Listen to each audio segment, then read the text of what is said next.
Hey guys, wanted to go over some fun things with propagation here.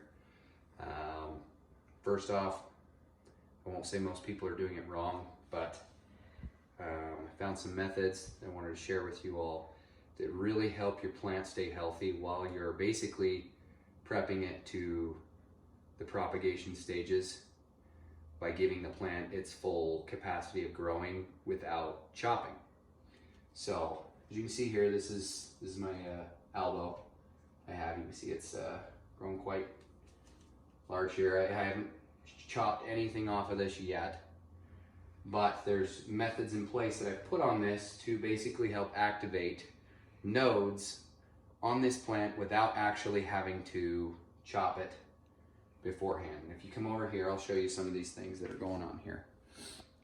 As you can see with this plant, for one, you're going to notice I have a small pot here, another small pot here, and then the base pot. Now if you look in here, get down in here, you can see there's the main stem. Try and do this the right way. The main stem here, and you have one here. If we turn around here, you can see there are 3 activated nodes on this Albo. Okay, you can see 1, the main stem, 2 right here. There you can see it activated, and then 3, this one right here, it's in my hand, is actually another node is activated. So we have 3 activated nodes that are going. Not only that, but if you look really closely, you can see we actually have other growth points already starting. One there, one back in here. See if we can get it to focus right there. Then you can see one right there below the root. So I got 3 more basically activated nodes that are basically sitting dormant with a node activation. Now, partially the reasoning behind this is, as you can see, the main plant has been planted down to where the roots are growing in the pot, right? As this thing started to grow, you get your aerial roots. Now, like air layering, I've taken these pots and brought the elevation of the dirt up to your aerial root, right? When the next one grew, we did the same thing, put that root inside a pot, let that aerial root grow into the pot. So there is now a full root system here and on this one as well. Now you can see this is what your typical aerial root will do if it's not being air layered, propagated, or anything. It's just going to get hard and woody, stick out, and that's what it'll stay at.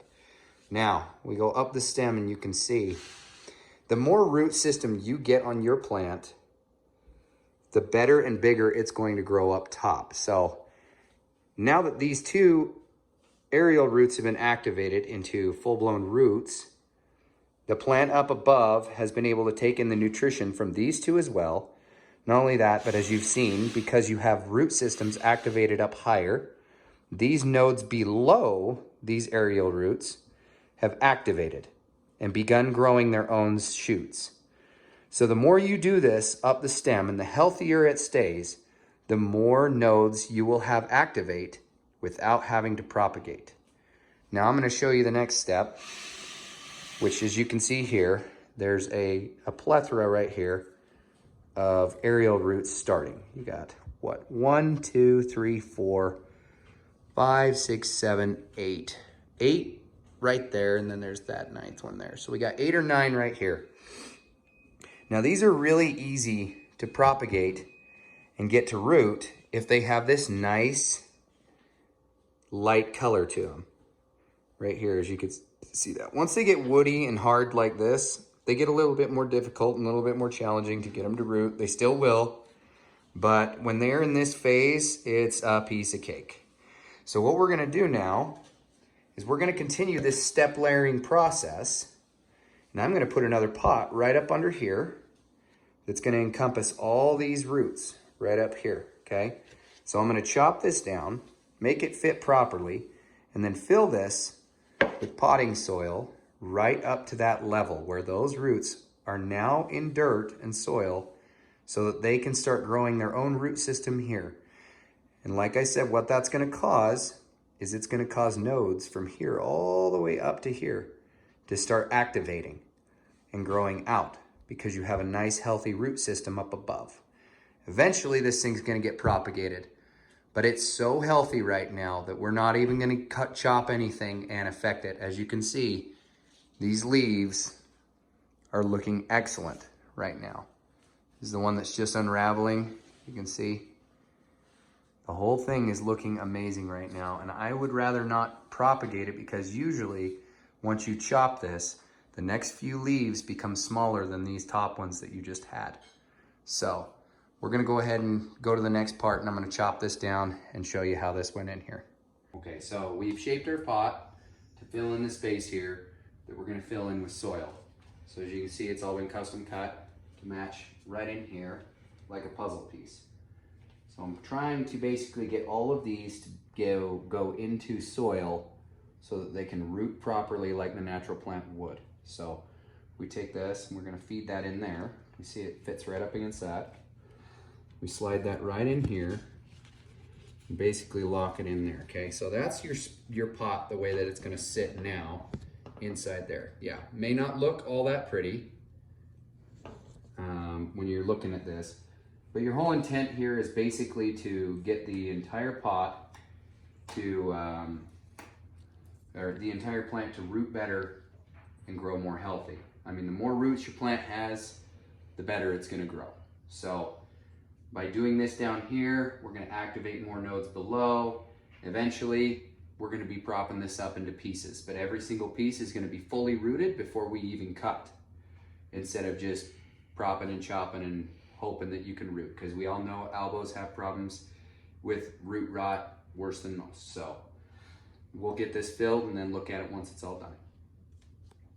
All right, so we've got the pot full of soil. As you can see, we've taken a stick, basically, run it through the pot. There's no bottom in this, so it just goes straight down into soil all the way through. So you can run that stake all the way down through. That's gonna hold everything in place like a shish kebab, so that all these aerial roots can grow into this pot. And like I said, that's gonna activate all these nodes down in here, growing more vines off of it.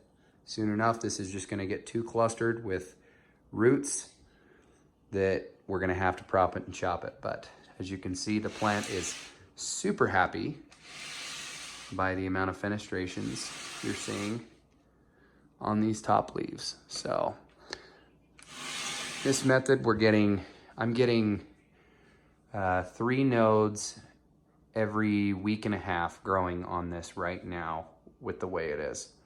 So as soon as those others activate, we're looking at more like 5 to 6 nodes every week to week and a half that we'll have growing off of this until it's just too big that we gotta chop it up. May not look pretty, but this thing is growing super healthy and will continue to do so. So hope you like it. Hope this helps you guys to find healthier ways to propagate your plants in the long run. Happy growing.